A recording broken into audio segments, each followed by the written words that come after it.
पाकिस्तान को लेकर एक नई खबर सामने आई है, जहां पाकिस्तान तिलमिलाया हुआ दिख रहा है। इस मुरीद के में 6 और 7 मई को जो हुआ ये मस्जिद आज जहां हम नहीं बैठ सके वो खत्म हो गई, गिर गई।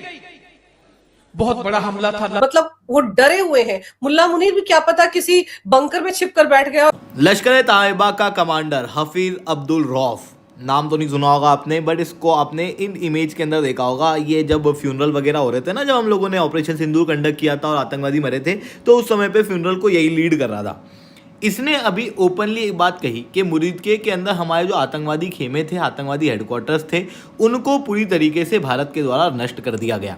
अब आप कहोगे कि इतनी बड़ी बात क्या है इसमें? ये एक बहुत बड़ा डेवलपमेंट है दोस्तों, क्योंकि हफीज अब्दुल रौफ खुद यूएस डेजिग्नेटेड आतंकवादी भी है।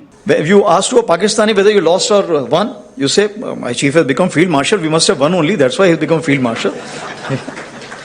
भारतीय सेना प्रमुख जनरल उपेंद्र द्विवेदी ने सेना की ओर से आयोजित एनुअल प्रेस कॉन्फ्रेंस के दौरान पाकिस्तान को एक्सपोज कर दिया था। 8 कैंप्स अभी भी वहां पे एक्टिव हैं हमारी नॉलेज में, और उस पे अभी भी लोग बैठे हुए हैं। जहां तक हमारी अलर्टनेस है, लाइन ऑफ कंट्रोल में अलर्टनेस पूरी है, क्योंकि operation Sindoor on. Indian army chief ने ये कहा कि पाकिस्तान का हमने न्यूक्लियर ब्लफ जो है ना कॉल कर दिया। My God! अजीन कराम, इस वक्त पाकिस्तान के हवाले से तशवीशनाक डेवलपमेंट्स हैं जो हमें मौसूल हुई हैं। अफसोसनाक और परेशान कुन खबर आ रही है। बलूचिस्तान में एक बड़ी खौफनाक कार्रवाई हुई, यानी मैं हैरान रह गया जब ये सारी इतला मिली, और ये हुकूमत के लिए बहुत बड़ा चैलेंज है। ये बीबीसी पे रिपोर्ट भी हो गया, बड़ा अनफॉर्चुनेट वाकया है। और ये खारान का इलाका है बलूचिस्तान में। खारान में मुसल्लह अफराद ने हमला कर दिया, थाने से कैदियों को भी छुड़वा के ले गए। जो इतला है वो ये है कि बहुत बड़ी तादाद में लोग आए खारान में, उन्होंने अटैक किया। दर्जनों मुसल्लह अफराद ने शहर में दाखिल होकर पुलिस स्टेशन, जुडिशल लॉकअप, बैंकों पर हमला किया। और मकामी अफराद ने मीडिया के नुमाइंदों को बताया कि मुसल्लह अफराद ने थाने, वायरलेस सिस्टम और पुलिस गाड़ियों को जला दिया। कैदियों को छुड़वा कर ले गए, जबकि पुलिस एहलकारों का असला छीन कर बैंकों को भी लूट लिया। My God! ये नहीं होना चाहिए था, ये नामुनासिब है। खदशात तो बहुत पहले से थे। मुमलिकत खुदादाद में बहरान जैसे एक के बाद एक सर उठाने को तैयार ही रहते हैं। क्यों? क्या हुई?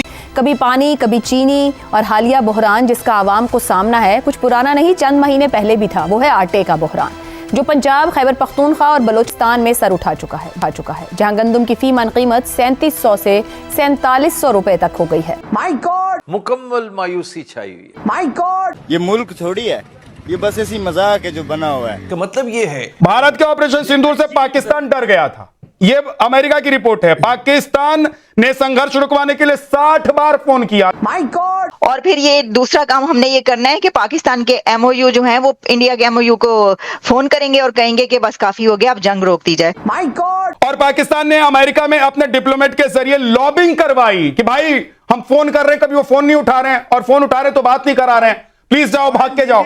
और पाकिस्तान किसी भी तरह भारत से युद्ध रुकवाने के लिए मर रहा था।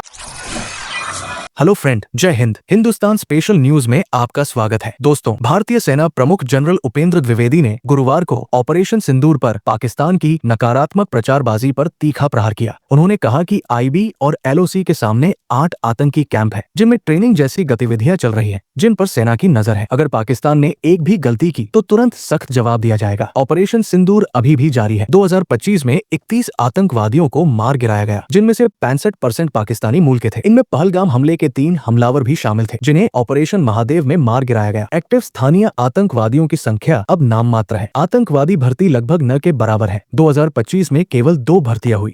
आपके आर्मी चीफ हैं कि क्या उन्होंने स्टेटमेंट दिया है, if I am not wrong, तो उन्होंने नहीं सर आप मुझे कंफ्यूज कर रहे हैं। सर आपके यहाँ से स्टेटमेंट डेफिनेटली आई है, और अगर मैं गलत बता रही हूँ तो अभी आप यकीन करें, नीचे कमेंट्स में मुझे बहुत डांट पड़ने वाली है सबसे। तो सर क्यों ऐसी बात की जा रही है कि दोबारा से ऑपरेशन सिंधु 2 हो सकता है, पाकिस्तान ज्यादा टफ टाइम देख सकता है, और इस किस्म की स्टेटमेंट्स जो है आपके ख्याल से? हम तो अब ये सोच रहे थे कि अब थोड़ा अमन होगा, लेकिन एक बार फिर यही सब कुछ चल रहा है। पहले मैं क्लियर कर दूं, there was not a statement. Okay, ये स्टेटमेंट नहीं थी, वो एक सवाल था जिसका जवाब दिया जा रहा था, बड़े सीधे सीधे। जैसे कहीं किसी ने ये भी सब सवाल पूछा था कि पाकिस्तान ने सीज फायर वायलेशन कितनी करी, तब उन्होंने बताया जो भी बताना था। सो दो पार्ट हैं, एक होता है जहां चीफ एड्रेस करता है, एड्रेस के दौरान उन्होंने जो आप बात बोल रही हैं ऐसा कहीं कोई इंडिकेशन नहीं दिया। मेरे अपने शब्दों में अगर मैं कहूं, जो वो बता रहे थे वो अपनी तैयारियों के बारे में बता रहे थे, मॉडर्नाइजेशन के बारे में बता रहे थे।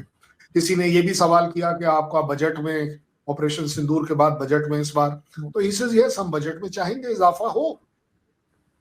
भाई मुझे एक बात बताओ, कौन सा ऐसा आर्मी चीफ है ये बोलेगा कि मेरा बजट घटा दिया जाए, नोइंग फुली वेल कि हमें चाइना का सामना करना है, हमें पाकिस्तान को भी केटर फॉर करना है, अपनी खुद की लकीर को बढ़ाना है, मजबूत करना है, ट्रेनिंग करनी है, नई एक्विजिशंस करनी है, इन सब में पैसा खर्च होता है। तो ये, और आप बता दीजिए, मैं तो आप ही से पूछ लेता हूं क्योंकि आपके यहाँ सबसे ज्यादा आप लोग के यहाँ एक्टिंग करी जाती है कि आप लोगों की फोर्सेस तो बहुत डिफेंसिव है, आप तो एग्रेसिव है ही नहीं, आप तो शांति दूत हैं, आईएसआई और पाकिस्तान आर्मी शांति दूत है।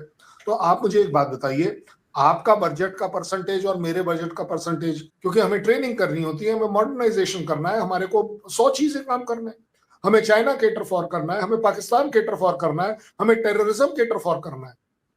फिर भी आप अपने साथ और मेरे साथ कंपेयर कर लीजिए, मेरा तो 1.9 का बजट है, 1.9%। आप बता दीजिए आपका कितना है। अगर आपका कहीं 10 से नीचे है तो बताइए मुझे, तब तो मैं मान लूं आप बड़े शांति प्रिय लोग हो, आप लोग शांति दूत हो, आपकी पाकिस्तान आर्मी सबसे अच्छा काम कर रही है। सर हमारे सामने भी तो, सर हमारे सामने भी तो अफगानिस्तान भी खड़ा है, भारत भी है, और सर कभी कभी ईरान की तरफ से भी थोड़ी बहुत टेंशन आ जाती मामूली सी, लेकिन हमारी फौज में तो सर ये मसला रहा है हमेशा से बजट का। हर चीज में आप लोग फायदा, सॉरी सर आपकी बात काटी, लेकिन आप लोग फायदा करते हैं ना, जब हम अटैक करते हैं सर हमारे लोगों को मौका लग जाता है अपने जो है परसेंटेज बढ़ाने का कि हमारा डिफेंस बजट बढ़ा दो। आरसू जी, मैं बड़े अच्छे शब्दों में आपको समझाना चाह रहा हूं कि इंडिया ने आपके ऊपर कभी अटैक किया ही नहीं।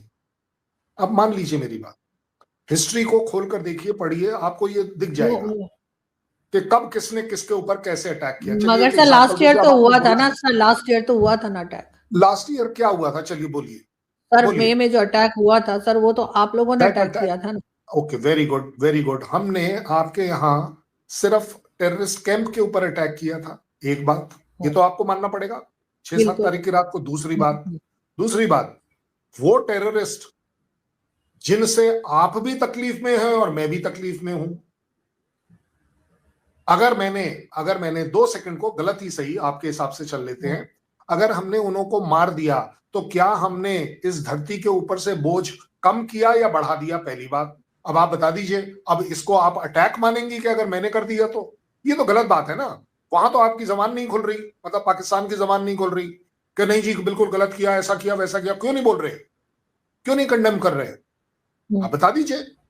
हमने तो कहा है, हम तो कंडेम करते हैं इस तरह के एक्शन को कहीं पर तो सर हमारा तो सर और मामला है ना अमेरिका के साथ, हम अमेरिका को कैसे बोल सकते हैं ना, हम चाइना को कुछ कह सकते हैं ना अमेरिका को, ये तो सारी दुनिया जानती है।